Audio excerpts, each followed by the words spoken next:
Welcome to the DCU Daily Extra, and there needs to be a DCU Daily Extra today, and probably for many more days as we get more and more information on this Superman movie. A very exciting time to be a fan right now if you are excited about the DCU and Superman, of course, and if you're not, you're well within your rights as well. We part as friends. Before I talk more Superman, I want to give you my opinion on the name change going back from Max to HBO Max. Yes, the Warner Brothers Discovery streaming service was originally called HBO Max, and that's before Discovery even got involved with WB. Then they knocked the HBO off the title, off the product placement, and just called it Max because they thought Max is going to be cool. The kids are going to see Max to the max and they're going to subscribe. So basically, that didn't work out for them. So they panicked. Oh my God, let's go back to HBO Max. This will work out for us. But they clearly dropped the HBO from the Max for a reason, because that wasn't working out for them either. But there's another problem. There is a bit of a civil war going on between Warner Brothers Discovery and HBO. HBO are owned by WB, but they're their own independent production line. And what's happening now is Gunn is getting very frustrated. That's why it's important to talk about HBO Max or Max. It won't be HBO Max again till the summer because they had the WB Warner Brothers Discovery up front thing, right? And they made this announcement. Even James Gunn was taking the piss out of this news. But anyway, Gunn felt very frustrated by HBO because he's wanting to launch these DCU shows and they're kind of putting the kibosh on it.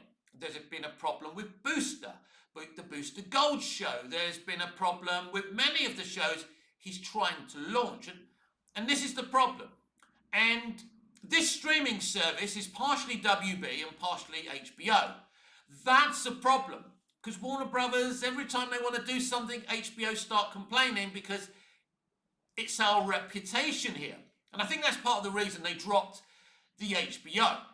And for the people saying it should never have been dropped in the first place and HBO is a mark of quality, well, it is a mark of quality. This is a Warner Brothers Discovery streaming service. It should have always been called Warner Brothers Plus or Warner or WB Plus, right? Let's look at all the other streaming services. Disney Plus, owned by Disney. Netflix, owned by Netflix. Amazon Prime, owned by Amazon.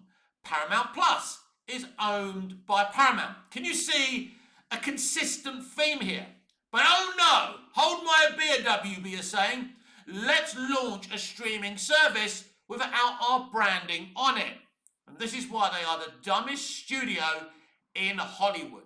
So no, I do not celebrate this name change. Basically, I believe HBO should have their own independent streaming service, which I think they did, which was called HBO Go, if I'm correct. I don't know if that's true. I don't know much about it, the inner workings of HBO, but I think that's what should happen. And Warner Brothers Discovery need an independent streamer, which should be called WBD Plus, right? WB Plus or Warner Brothers Plus, whatever, right? People don't know that HBO Max, whatever they're calling it today, is anything to do with WB. And like it or not, WB do have, a reputation out there for Looney Tunes and DC and all of that stuff. But here's the devastating truth. In about a year's time, maybe 18 months' time, maybe a couple of years' time, there won't even be a Max, an HBO Max or anything. Because streaming is going out. And they're embracing cinema. And some people are saying, well, streaming's the future. No, not anymore. The only streamer making any money is Netflix. The rest of them are struggling. It's not working. All they're going to be in the future is catch-up. And because the DCU is connected to Max, HBO Max, whatever, right, I thought I'd give you my thoughts and feelings about that. Now, I'd much rather be talking about Superman, So let's talk about it. Would you like some copium about the costume in James Gunn's Superman? Here we go. Did your mum ever knit you a jumper or a pair of trousers or some jocks, right? And they were the wrong size. They were too big or too small. Oh, Mum, they're too tight on me. My jumper's too baggy. Mum, what are you doing? And I think this is what's happened with the Superman costume. Mark Kent's first attempt has gone a little caca. And this is why it's not form-fitting. Now, we already know, thanks to leaks via the test screenings, that he gets a brand new suit at the end of the movie that looks pretty much the same, but will look better on him. Will be a tighter, cleaner, leaner fit. I always believed that it was part of the narrative why this suit was a little bit baggy. Now, what about the design? Is it a good design? Look, I don't think the design is a horrible design. I think the fact that it's not form-fitting is my biggest problem with it. But it's clearly part of the narrative. Why Gunn would take this risk, but I think, and he hasn't even explained himself, which is very interesting because, you know, he's had the opportunity to, but he decided he didn't want people to know about it. So that's my theory, and I believe this is the truth. I believe, and even when we saw a bit of Mrs. Kent, Mark Kent, yesterday, she's a little bit scatty, isn't she? So you can see that she probably didn't really measure up Clark properly, and that's why it's a little bit baggy, which I'm absolutely fine with. And actually, it does look a lot better in live action. Look, it's not my favourite costume.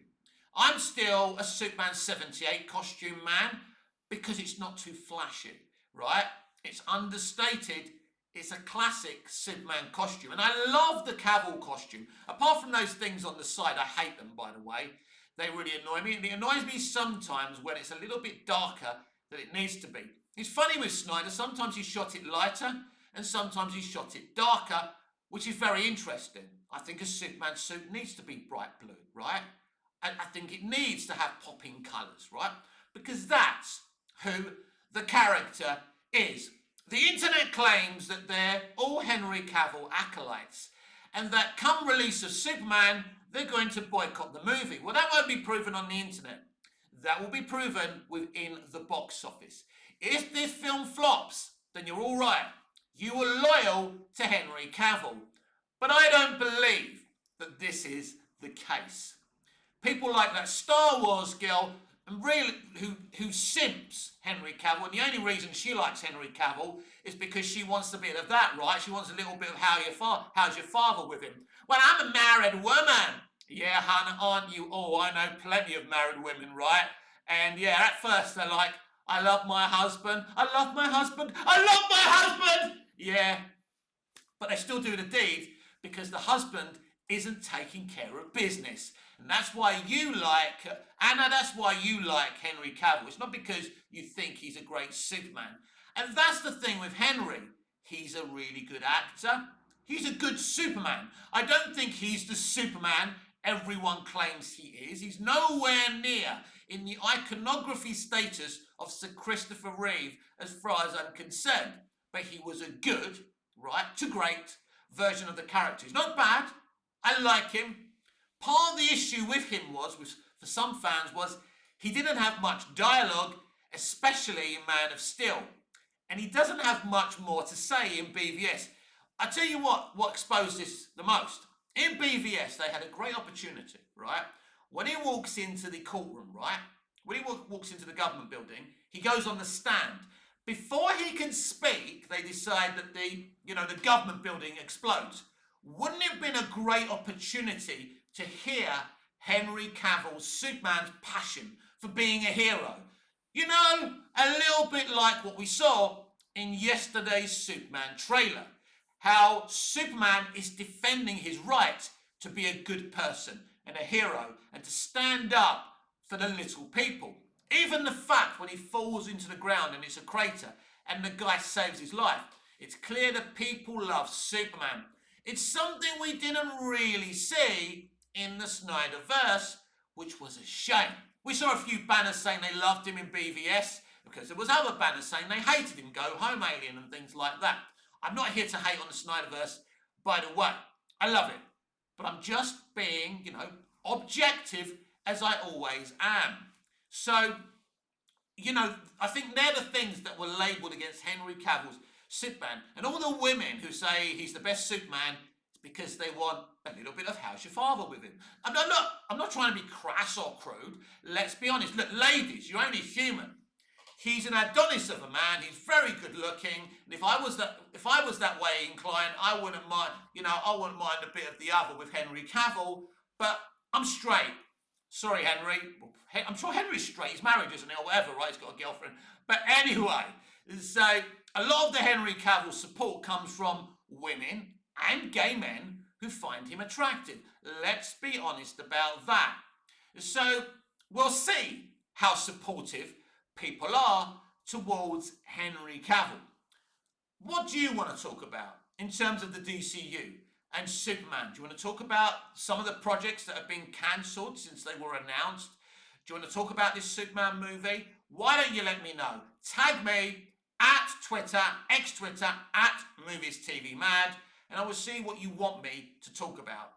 I'd prefer you didn't DM me because I don't like DMs. Just tag me on my public forum. And I'll look at what you want to talk about. You can ask me questions, right? Ask me questions about the DCU and Superman. Make your points.